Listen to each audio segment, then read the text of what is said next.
sommaire, ouverture ce matin à Saint-Pétersbourg du deuxième sommet Russie-Afrique. Une cinquantaine de chefs d'État et de gouvernement, dont le président de la transition, le colonel Assimi Goïta, prennent part à ce rendez-vous. Les chefs d'État ont participé au forum économique et humanitaire. Nous serons en direct de Saint-Pétersbourg avec Ibrahima Traoré. Le ministre en charge de la communication en visite dans 3 structures relevant de son département, la MAP, le complexe numérique et la maison de la presse. Alamdou Aguilienne s'est imprégné des réalités et promet de créer les conditions optimales afin de parvenir à des résultats probants. Merci de votre constante fidélité. Bonjour et bienvenue à tous. Je vous le disais dans les titres, c'est parti depuis ce matin pour les travaux du deuxième sommet Russie-Afrique. Cette première journée a été marquée par le forum économique et humanitaire qui a réuni autour du président Vladimir Poutine une cinquantaine de ses pairs, dont le président de la transition, le colonel Assimi Goïta.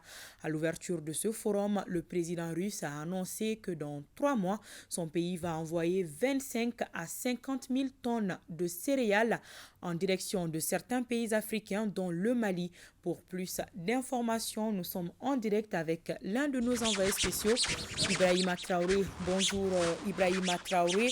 Que peut-on retenir de cette cérémonie d'ouverture et du discours du président Vladimir Poutine? Quel est l'agenda du président de la transition, le colonel Assimi Goïta?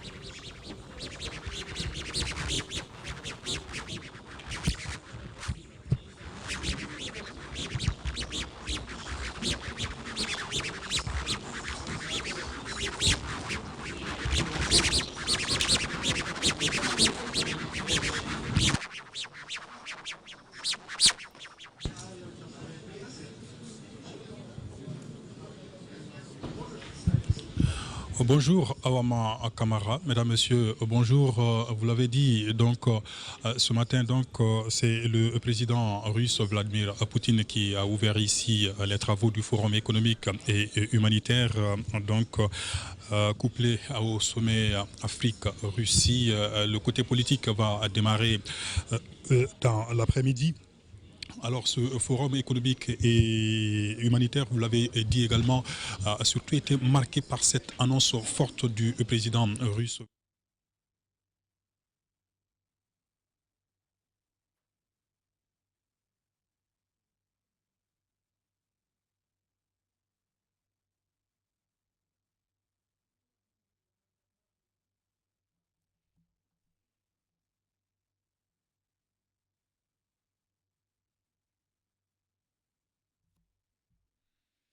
Ce rendez-vous de haut niveau avec plusieurs autres chefs d'État africains.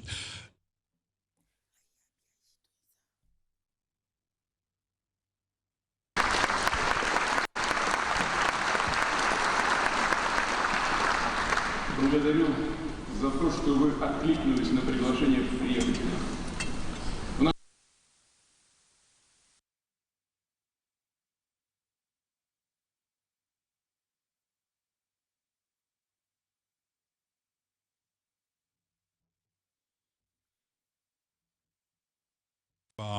Donc ici rencontre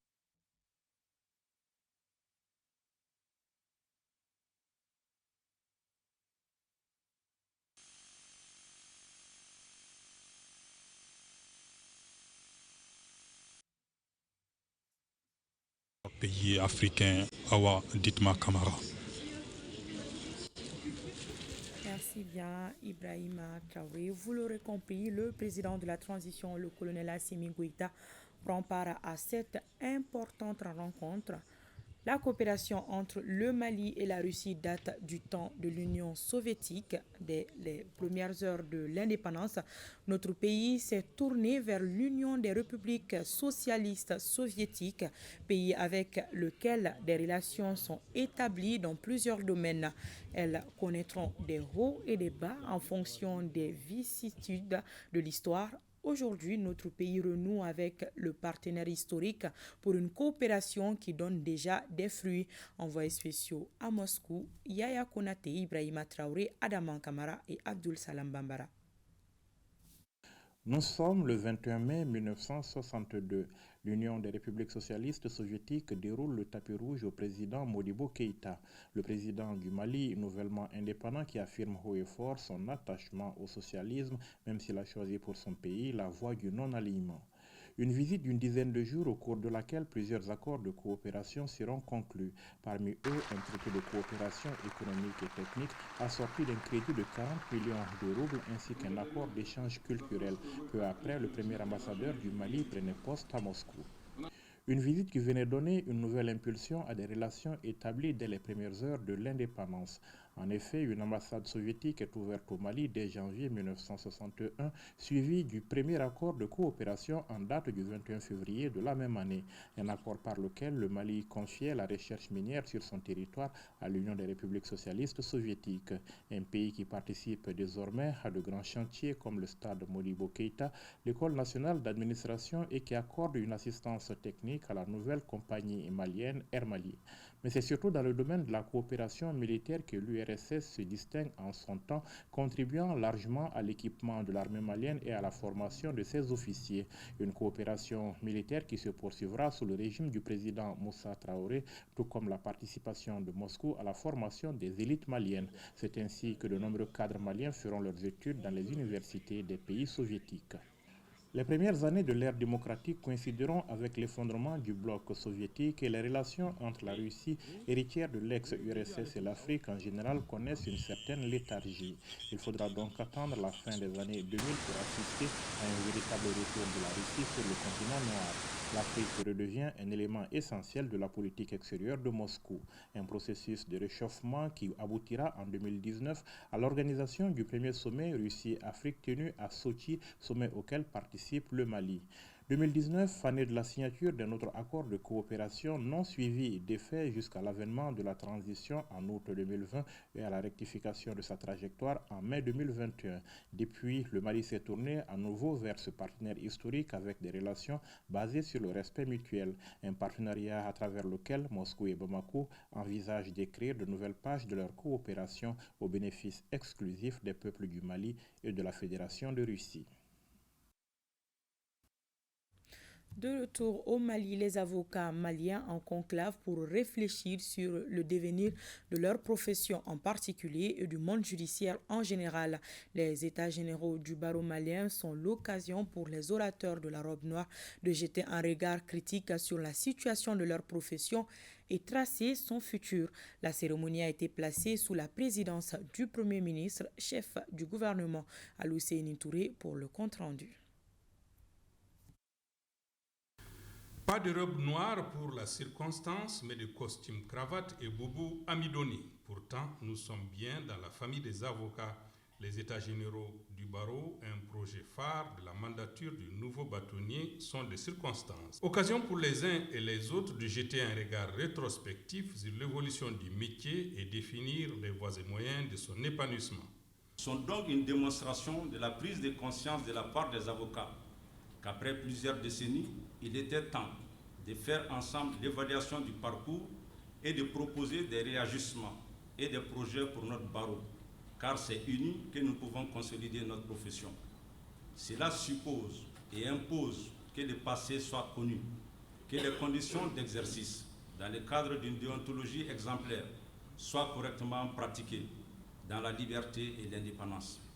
Ces efforts doivent nous rassembler pour la sécurité juridique de tous. Pour sa part, le chef du gouvernement a exprimé ses encouragements au barreau et a exhorté les avocats à formuler des recommandations pertinentes visant à opérer de grandes réformes dans l'exercice de la profession et dans le monde judiciaire en général.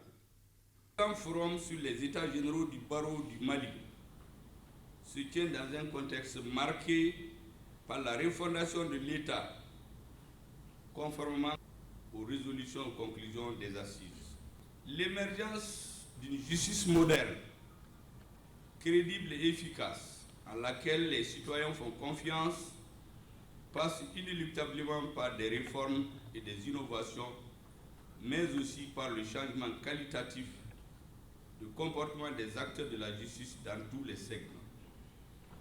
Afin d'atteindre cet objectif, il est du devoir de chaque corporation d'engager des mesures nécessaires avec le soutien du département de la justice. C'est ainsi que ce forum de l'ordre des avocats mérite tous les encouragements des plus hautes autorités du pays. Le chef du gouvernement a également saisi l'occasion pour commenter quelques sujets de l'actualité brûlante. J'ai parlé 2 fois, lorsque j'ai parlé à 2 occasions, le mardi 11 juillet et le jeudi 13 juillet, devant les membres du sincère ANR et réunis devant le nouveau gouvernement et au séminaire gouvernemental devant tous les ministres. Voici ce que je leur ai dit. Nous avons passé un temps à nous battre, à restituer au peuple son honneur et sa dignité, à recouvrer notre souveraineté, à avoir une armée. Nous l'avons fait. À faire entendre notre voix qui sonne dans le concert des nations. C'est fait. Ne dormons pas sur les lauriers. Occupons-nous des questions de développement économique et social. Approvisionner la population en denrées de première nécessité. Ce n'est pas de ça que j'ai parlé. C'est une population qui a faim. Même si vous la libérez, elle est libre, après elle cherche à manger. Si vous ne pouvez pas lui donner à manger, il va dire que la liberté ne lui suffit plus. Il va vous chasser. Qu'est-ce que j'ai dit? Développement économique et social. Construire les infrastructures pour que le pays se développe. Heureusement que le président de la transition, dans son désormais historique voyage à Cannes, leur a porté un coup fatal et cinglant.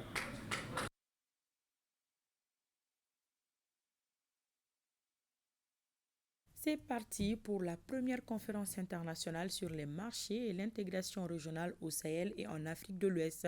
Le thème central de cette première conférence est les défis de la construction d'un marché régional résilient des produits agro-pastoraux face au choc multidimensionnel.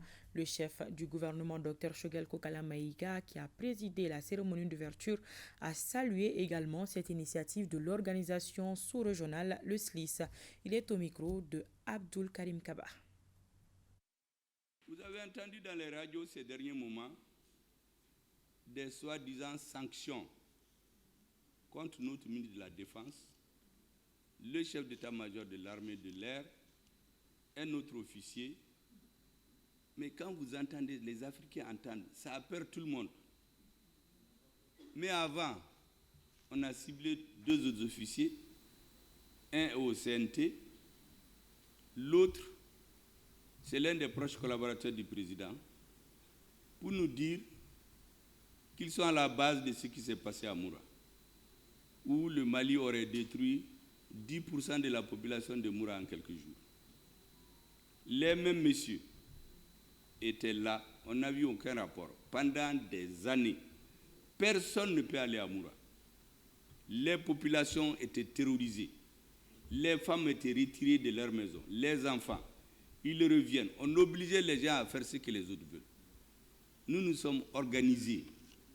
Les forces armées du Mali, les forces spéciales ont mené une opération d'une très grande intelligence pour détruire plus de 200 terroristes en quelques jours, en quelques heures. Certains ont fui, ils se sont rasés, d'autres sont allés dans les maisons porter des habits des femmes, mais ils n'ont pas échappé. Et puis après, on nous dit qu'il y a un monsieur qui était dans un satellite, je ne sais quelle orbite, qui aurait vu que 10% de la population de Moura a été massacrée, et ils étaient tous des peuls. On va sortir ce rapport-là à Genève. Heureusement, notre ministre de la Défense, notre ministre de la Justice, notre ministre des Affaires étrangères ont donné les coups de poing qu'il faut pour que ce rapport disparaisse. Nous avons décidé, avec notre président de la transition, chef suprême des armées, avec notre brillant ministre de la Défense, de changer la donne. Et aujourd'hui, il n'y a pas un coin du territoire national où nous ne pouvons pas agir. Nous avons des avions, des hélicoptères pour faire tout ce qui est nécessaire pour notre pays. et notre armée est à la pointe de ce combat. Eh bien, c'est cette armée que certains ont décidé de démoraliser en s'attaquant au ministre de la Défense et à celui qui fait la terreur des terroristes, le ministre, le chef d'état-major général de l'armée de l'air. C'est pour cela que nos militaires, notre président, notre ministre de la Défense, nos chefs d'état-major, notamment ceux qu'on prétend sanctionner, doivent bénéficier du soutien inconditionnel, sans faille des Maliens. Personne ne va nous intimider et nous amener à nous décourager de notre armée.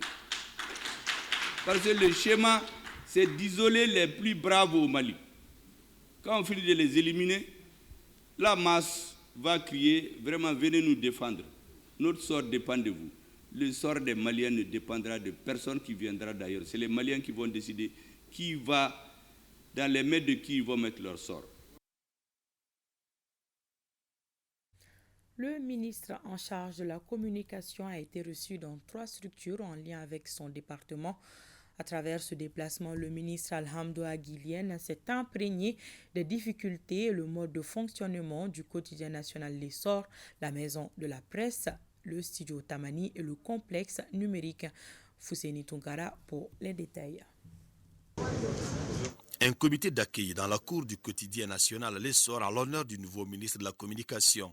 Un ministre qui s'active auprès des services en lien avec son département pour cerner les préoccupations et comprendre les fonctionnements. Ici, à la MAP, il a pu comprendre que 5 000 à 6 000 exemplaires de journaux sont tirés par jour. Comme préoccupation, les responsables de l'agence ont souligné l'approvisionnement difficile en intrants d'imprimerie, le manque d'ordinateurs appropriés pour les agents, le problème de subventions, entre autres. J'ai vu L'Essor qui est produit dans des conditions très difficiles. J'ai vu aussi au niveau de la conservation des images, des photos, qui sont des photos très importantes pour l'histoire de notre pays et même au-delà, qui sont conservées dans des conditions difficiles. Donc ensemble, nous allons travailler et les travailleurs aussi sont dans des conditions très très difficiles au niveau matériel. Et donc tout cela, il y a du travail et moi je suis venu pour apporter ma contribution. La maison de la presse, vestibule des hommes de médias du Mali, a aussi reçu la visite du ministre de la Communication. À travers un bref exposé, le président de la maison, qui sert d'interface entre les pouvoirs publics et la presse, a souligné l'engagement de son entité à prôner l'intérêt du pays. Pour lui, l'urgence est l'adoption des textes soumis à l'approbation du département qui aborde plusieurs points. La volonté d'aller vite des bénéficiaires et celle de l'administration ne sont pas les mêmes. On ne fait pas la même vitesse. Donc eux-mêmes, ils sont associés, ils sont au courant qu'au niveau du département, beaucoup de textes sont en voie d'élaboration et les concertations se passent très bien. Et je pense que nous sommes bientôt vers la fin de la construction de ces textes qui vont être accélérés au niveau des circuits d'approbation bientôt. Les questions numériques font partie des prérogatives du ministre Aguilien. Voilà pourquoi cette visite a été élargie au complexe numérique de Bamako, une structure qui a pour mission de dynamiser le secteur numérique avec comme slogan « Innover, accélérer et s'envoler ».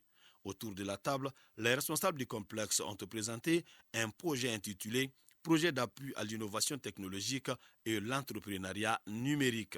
Je pense que c'est un projet futuriste et puisque je suis un ministre qui pense que le numérique c'est l'avenir du monde, c'est un projet à soutenir et c'est un projet ambitieux. Et il faut être ambitieux aussi pour réussir. J'ai noté aussi que le Mali avait pris beaucoup d'avance au niveau des textes et dans certains domaines du numérique, mais que nous avons eu des arrêts qui nous ont fait accuser des retards. Et donc je vais m'employer avec mes collaborateurs ici présents pour combler ces retards et faire des grands bonds en avant.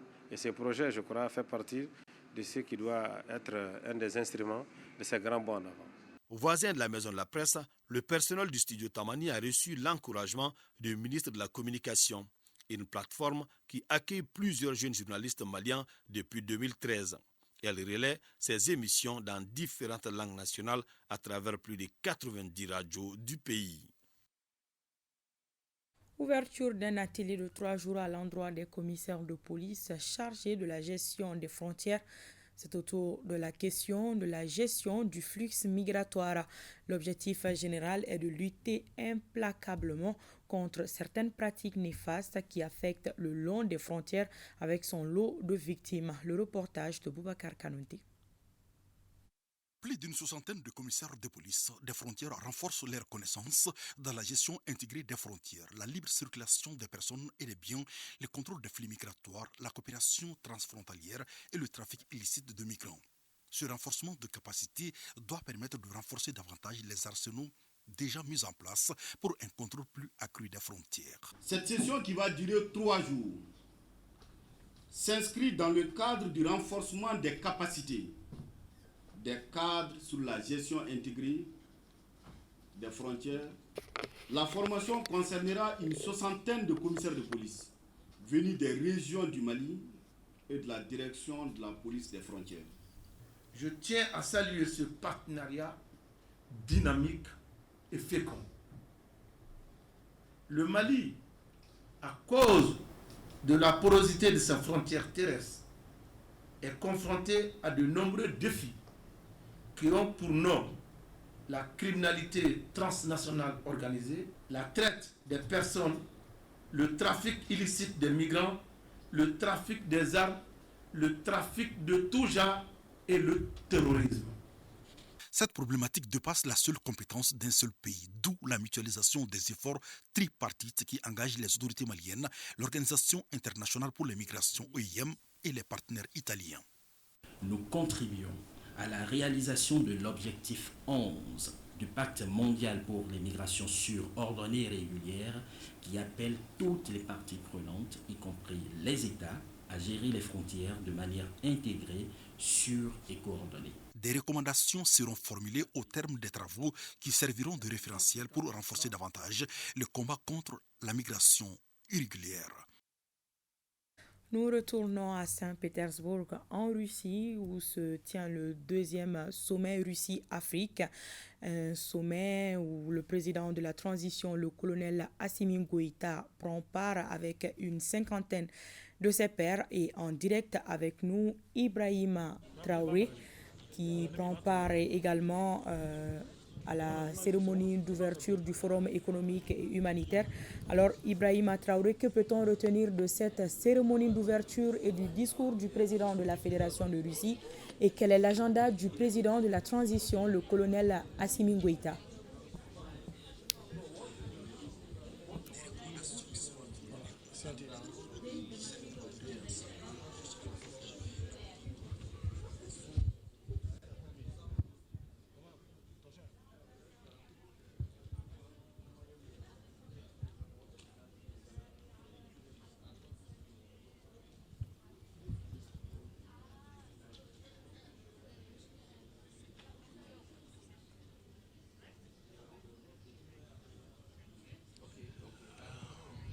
Oui, Awama Kamara, encore une fois, rebonjour et bienvenue ici à Saint-Pétersbourg. Vous l'avez dit, ce matin, le président russe Vladimir Poutine a ouvert les travaux du Forum économique et humanitaire. Eh bien, une rencontre marquée, vous l'avez dit, par un discours avec plusieurs annonces. Le président russe a tenu à préciser que son pays va livrer 25 000 à 50 000 tonnes de céréales à certains pays africains, dont le Mali. Eh bien, ce sera une livraison gratuite. Cela fait suite à la fin de l'accord sur l'exportation de céréales ukrainiennes en mer Noire. Alors, autre annonce forte du président Vladimir Poutine. Ici, il a tenu à aborder les relations internationales actuellement à travers un nouvel ordre mondial qui se dessine.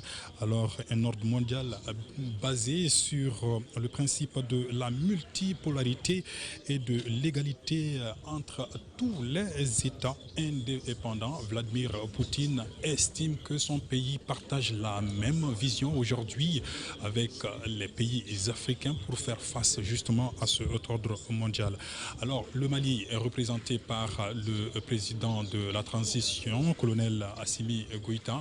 Colonel Assimi Goïta qui a un agenda hyper chargé ici. Il doit rencontrer plusieurs dirigeants africains. Il doit s'entretenir avec le président Vladimir Poutine sur des questions liées à la sécurité, à l'économie, mais aussi et surtout à la situation politique au Mali, la transition malienne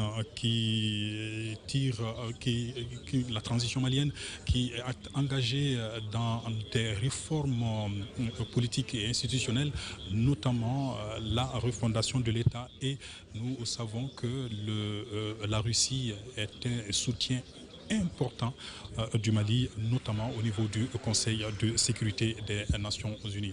Alors, Awama Kamara, ce qu'on peut retenir aujourd'hui, c'est que le président de la transition a pris part donc à l'ouverture de ce forum économique et humanitaire. Il doit également prendre part à un dîner officiel ce soir auprès des dirigeants africains, un dîner offert par le président russe Vladimir Poutine.